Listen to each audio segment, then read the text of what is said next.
make some brief remarks, the Senator will make some brief remarks, and then we'll be glad to answer any questions that you might have. I'm obviously well aware that there are a few other things that happened in the city today. For this particular portion, we'll only take questions about what the Senator and I jointly will be talking about. If there are other things that you want to ask me when we are done this part about education, I'll be glad to try to answer any of those questions, but I don't want to have them all mixed in together. So I'd like to keep the education conversation as an intact conversation, and then at some point the Senator will leave. And if you have other questions for me related to the city, I'd be glad to try to answer them. First and foremost, I want to say that I have enjoyed a long-standing working relationship with Senator Anthony Hardy Williams for a good long time.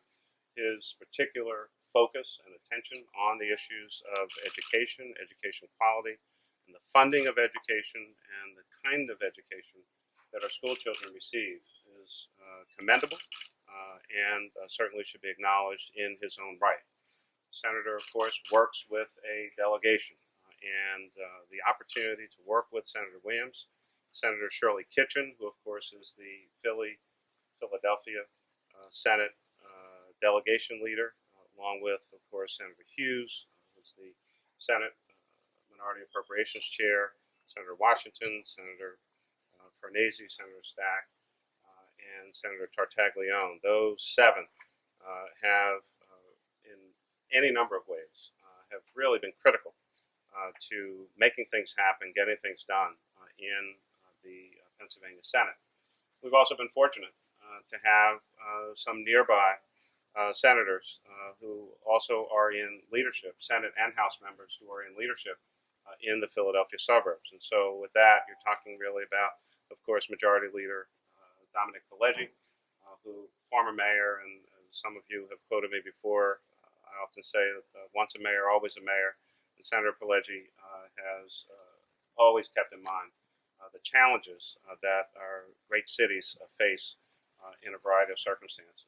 President Pro Tem Scarnati and the Senate Appropriations Majority Chair Corman, of course, we work with all of them as well. And this great effort, whether it was the extension of the sales tax, which actually took place last year, and certainly last Tuesday's great action by the Pennsylvania Senate, voting 38 to 12 to move along the cigarette tax to help fund education right here in Philadelphia. There have been a series of things over the past few years, again, that Senator Williams has often been the sponsor of these different pieces of legislation, and then his leadership in working with his colleagues in the Philadelphia delegation and across the aisle in the Senate has resulted in significant positive outcomes for the things that we've put forward in Harrisburg. Having said that, the Senator will expound on this some more.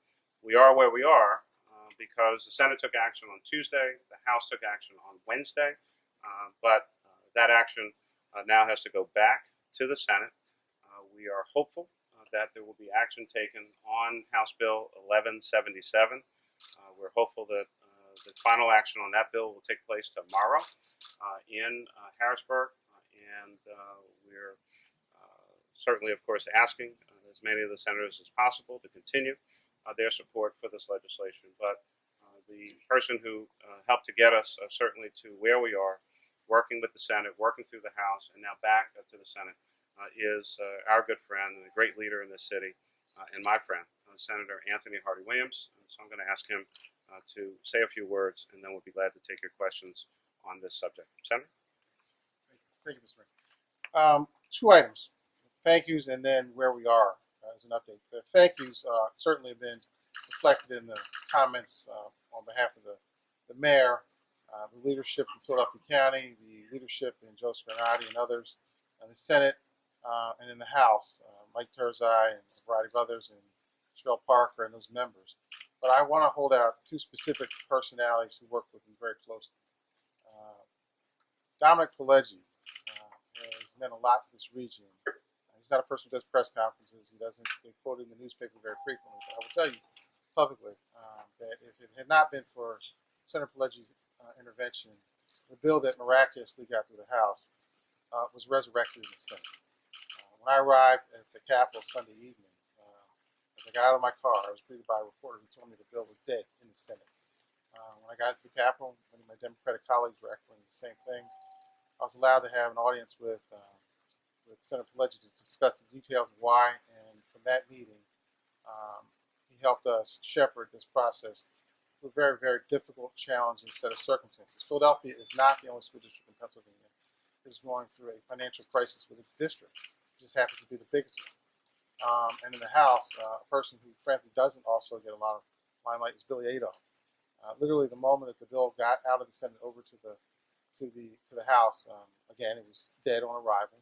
A variety of personalities talked about that. Billy Adolph, along with John Taylor, but Billy Adolph, who sits in leadership, who is from a suburban district, helped us a great deal persuading that leadership to understand not just the needs of Philadelphians, but Pennsylvanians, children who are very vulnerable to a variety of circumstances.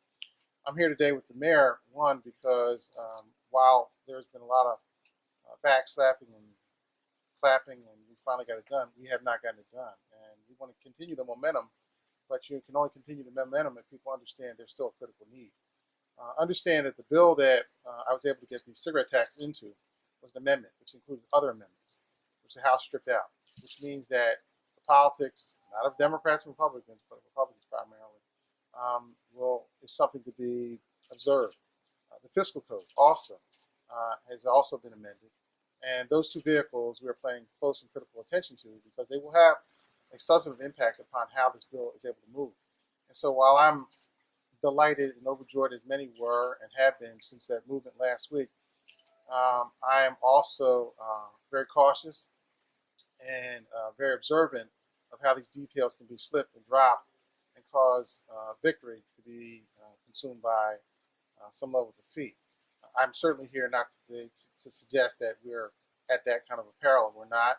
I've had a number of conversations the mayor has with leaders in the Senate, but you're talking about 50 members who have different perspectives, and you have a few amendments that are very significant, which will also, frankly, require some closure on items that I'm sure the other side of the aisle will need some Democrats for. What that is and what those are, I can't tell you in detail today, but I would expect by tomorrow or early tonight we'll know what those things are. And we'll be heading into a session which will determine whether this bill goes forward. It's my hope that the governor's support, the leadership support, the mayor's advocacy, the council president, all that have rallied, the momentum will continue, but it is not over until it's over. Thank you. So one last thing before questions. My initial comments, of course, were primarily about the Senate as we go back to the Senate tomorrow. But again, I want to emphasize this has been a total team, hands-on effort. And so right here in this building, last year, Philadelphia City Council passed the cigarette tax 16-0. And that was, of course, due to the leadership of Council President Clark here, as well as his advocacy in Harrisburg. In the House, which took action on Wednesday, Tuesday night into very late in the night on Wednesday, you're talking about State Representative and Chair of the Philadelphia House Delegation, Sherelle Parker, with tremendous leadership, keeping that delegation together, all of whom voted for the measure on Tuesday night. Representative Parker, of course, works in very close concert with many of the leaders in the House, in the Republican majority. So there you're talking about Speaker Sam Smith. You're talking about Majority Leader Turzai. You're talking about, as Senator Williams mentioned, Southeast Pennsylvania guy in the House Appropriations Chair, Bill Adolph. You're talking about in Montgomery County, Mike Verb. All of these folks who happen to be Republicans, many of whom are situated in counties around us, understood that the peril and danger that the school district of Philadelphia has faced in the past and was facing into last week, the prospect of not opening on time, the prospect of 41 students in a class, the prospect of 1,300 more teachers, counselors, nurses, student aides, and others losing their jobs. our region pulled together and rallied around this particular issue, and our business community and their voices being heard in Harrisburg as well. And so there have been a lot of people involved in this process. We are very close, but both the Senator and I think, have emphasized, if not overemphasized, but we can't overemphasize, we're not done. We still have more work to do, and in the course of somewhere in the next 24 hours, we are hopeful that this particular part will be completed. Lastly, in both the House and the Senate, Democrats and Republicans, on this particular issue with regard to the cigarette tax, certainly Governor Corbett and his office and his team, they have been very, very helpful and supportive as well, both publicly with some statements, and quite honestly, I know this for a fact, privately in a variety of meetings with legislators. The governor has made it very, very clear that he wanted this legislation to go forward, and should it reach his desk, of course, that he would sign it. So it's been a full team effort, local and state, mayor's office, city council, general assembly, House and Senate, the governor's office, and the business community, and certainly the many, many advocates. Too numerous at the moment to mention all of their names, but a ton of advocate groups and organizations lending their voices, doing what they do best, which is to advocate. And we're appreciative of all their efforts, but let's also get through the next 24 hours and make sure that we bring this one home. With that, on the education issues, for the Senator and I, be glad to answer any questions that you might have. Again, if there are other issues unrelated to this on the Senator's departure, I'll be glad to take those questions myself. Any questions? So, Senator, who actually will we be meeting with to get the additional information that will inform you whether or not this is going to move forward? Well, so Senator Pileggi, Senator Scarnati are the two main political personalities in the Senate that dictate the calendar, and those are the conversations we currently have. And that's this evening, you said? That's already started today, and it'll go through this evening. Senator, how concerned is the Philadelphia delegation about the amendment to the actual cigarette tax portion that relates to charter school appeals? You have mixed reaction. I think that there are certainly those who are comfortable with it, those who question it. There are those who wish it hadn't been included. But I will assure you that it was not part of a deal that was constructed by anyone in the Senate.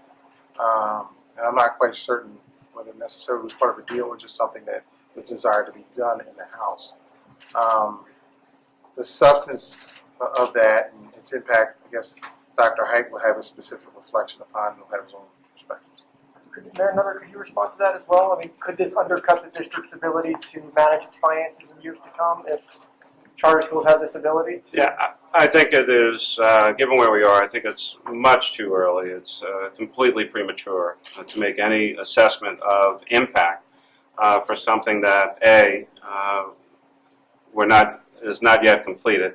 B, I think the record always has to reflect that Philadelphia is, in fact, the most charter-friendly school district in the Commonwealth of Pennsylvania. Half of the charter schools in the state are in Philadelphia.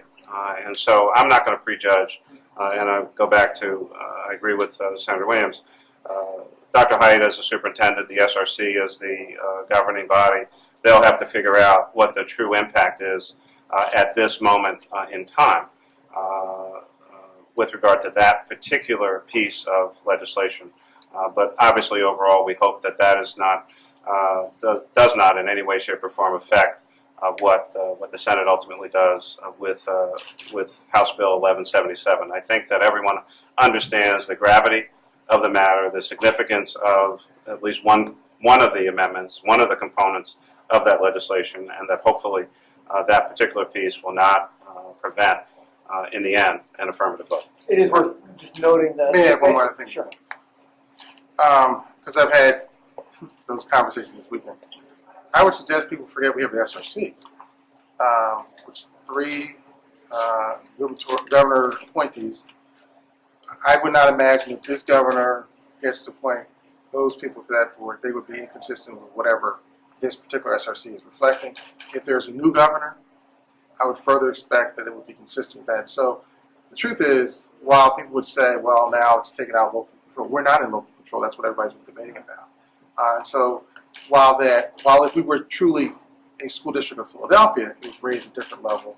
In this case, I think the distance between the appeal board and the SRC is de minimis, frankly, until we actually get it back to Philadelphia. My point was just going to be, it's worth noting that this SRC or NSRC has said since 2009 we're not taking new applications, and they've done that for a reason.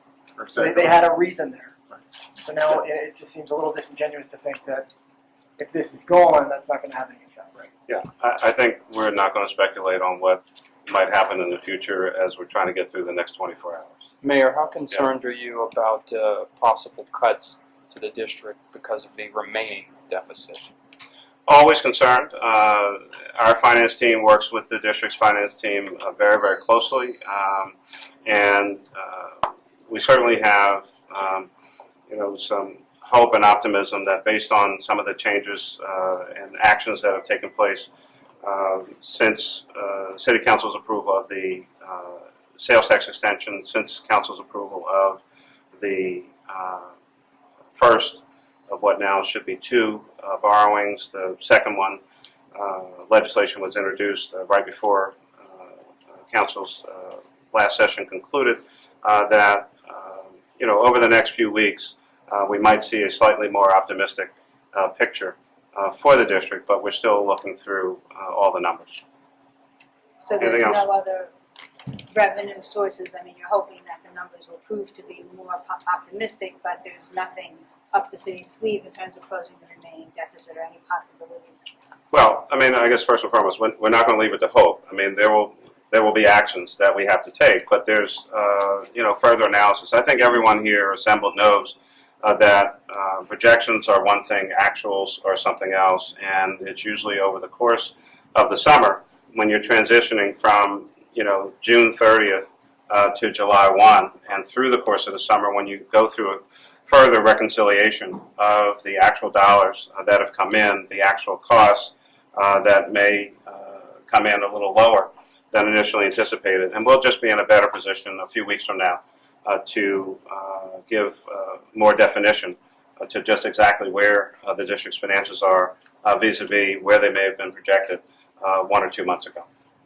Senator, would you look into your crystal ball and see and predict whether the Senate is going to adopt the cigarette tax tomorrow, or whether there may be additional amendments that? Right. We're going to look into the crystal ball tomorrow after they vote, and we'll be glad to tell you what they did. I was looking under the crystal ball that got me the lottery ticket. There's no crystal balls in our work. There's just voting. Dr. Height has talked about how inadequate the schools are this year, and I think you've expressed the same thing. Sure. Given the remaining gap in the district, looking under every rock, what is the possibility that the opening of school could be delayed this year, or some action such as shortening the year if schools are not safe?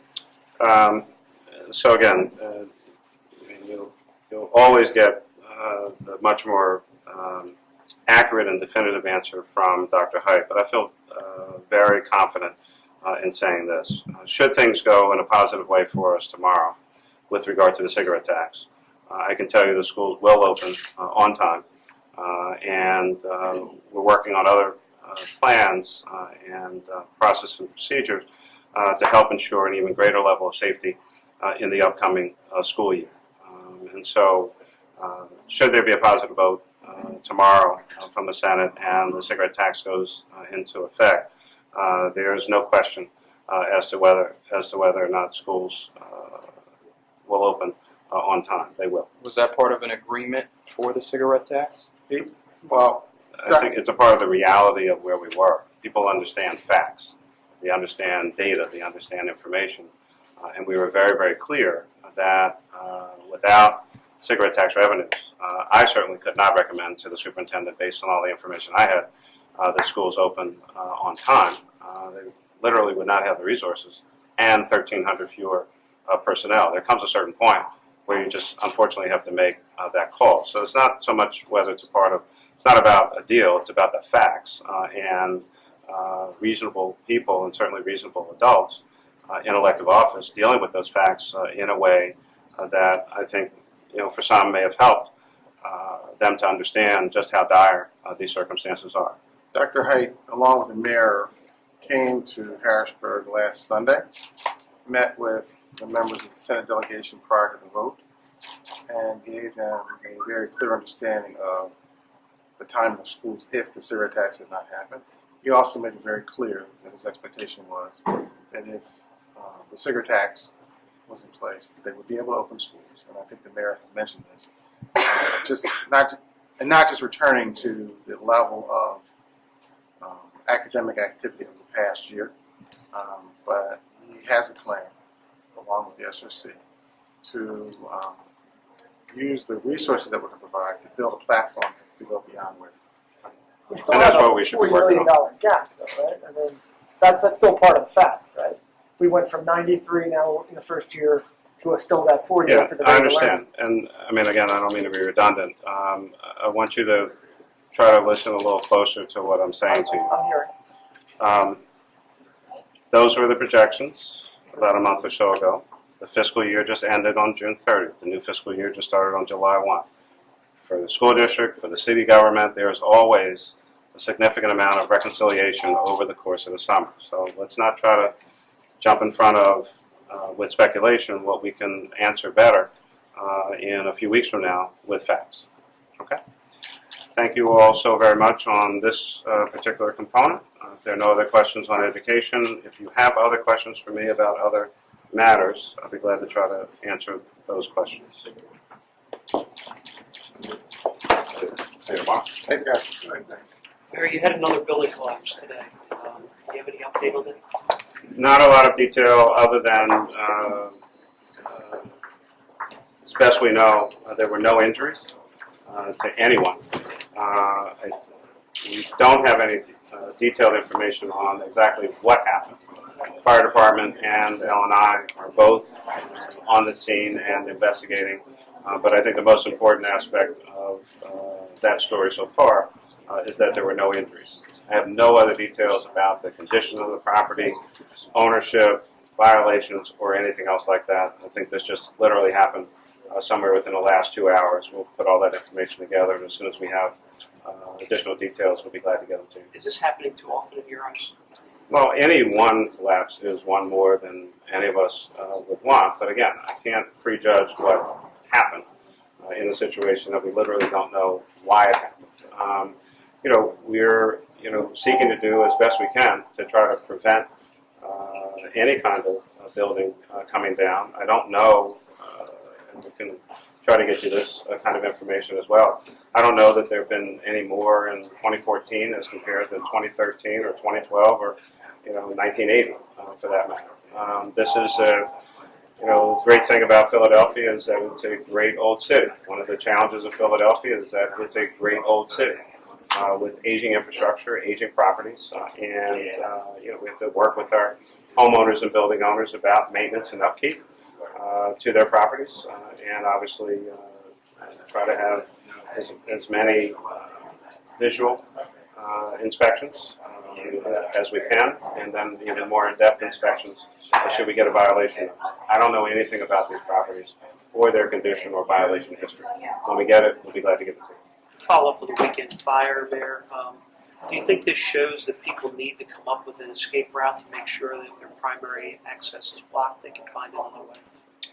Well, there's no question about that. And, the fire department for many, many years, and, at least my history and memory with Fire Commissioner Ayers from the start was a goal towards zero fire deaths. It clearly is something that can be accomplished. In this particular situation, the house where unfortunately the 4 children passed, there were 2 brand new smoke detectors in that property, but there were 1 adult and 7 children. It's 2-something a.m. in the morning. As I said the other day, fire spreads very quickly. It's dark. You're disoriented. You can't see. You can barely breathe. And so home safety escape plans are critical. As critical, certainly, as having a working smoke detector in the home. And that, not only out on Gessner Street, but in many streets across Philadelphia, many communities across Philadelphia, we're going to double up our efforts to really work with block captains and community leaders and committee people and other folks on emphasizing to homeowners the importance of multiple routes of escape and developing scenarios. So, you know, for instance, it's 3 o'clock in the morning. Your front porch is on fire. How are you getting out of your house? It's 2 in the afternoon and the back porch is on fire. You're asleep upstairs. I mean, you have to have any number of different scenarios. But also, and you know, I'll assume the smoke detectors work. I'll assume that they woke the folks up and all that. But just last year, I mean, we had 24 civilian fire deaths in the city. Now, that's the lowest number in recorded city history. But 18 of those 24 deaths were also in homes that had either no smoke detector, or they had one but it wasn't working, or the batteries were dead. 18 of 24 fire deaths in homes without a working smoke detector or one, or having one at all. And so we know that we can actually do something about this. 28 installations were made on that block on August 3rd of last year, and another 65 or so over the past couple of years. So the local fire station, Engine 40, the firefighters out there who feel terrible about what has happened here. They are professionals. This is their life's work and life's mission. Our hearts go out certainly to the families with lost loved ones. Was out there, met a lady who had been on vacation, literally just come back. Her entire house was gone and everything with it. And so it's very devastating. We've had behavioral health services out to work with folks who were directly affected by the fire in the 8 homes that are severely burned. But, you know, if you're a neighborhood person, you're affected by it as well. I mean, people across the street, there's heat damage to cars. That was a one-way street with parking on one side. The intensity of the flames was incredible. We had 100 personnel out there, 28 pieces of equipment. I mean, this was a blaze.